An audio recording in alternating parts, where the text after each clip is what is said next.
हमने honourable election commission को ये पेशकश की है कि वहाँ सीसीटीवी कैमरे लगे हुए हैं, उनकी फोरेंसिक करा लें, उनकी कापीज़ मंगवा लें। अगर एक भी वकील ने वहाँ फायरिंग की हो तो वी आर आउट। बिल्कुल ऐसा ही है इनके साथ।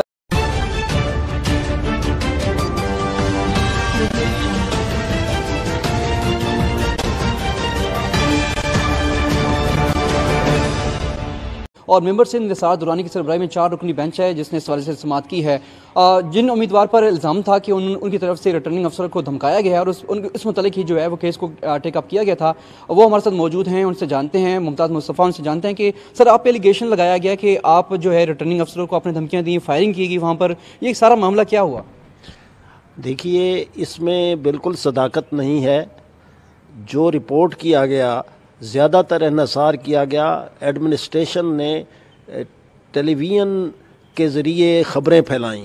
हमने ऑनरेबल इलेक्शन कमीशन को ये पेशकश की है कि वहाँ सीसीटीवी कैमरे लगे हुए हैं, उनकी फोरेंसिक करा लें, उनकी कापीज़ मंगवा लें। अगर एक भी वकील ने वहाँ फायरिंग की हो तो वी आर आउट। बिल्कुल ऐसा ही है इनके साथ। जो जब समाज चल रही थी उस वक्त ये भी बात की गई कि जब वहाँ से ये जाते हैं तो उस वक्त तो बड़ी हैप्पी एंडिंग होती है और सारे खुश होकर जो है मुलाकातें करते हैं, तस्वीर भी ली जाती हैं, लेकिन उसके बाद जो है ये DRO और RO की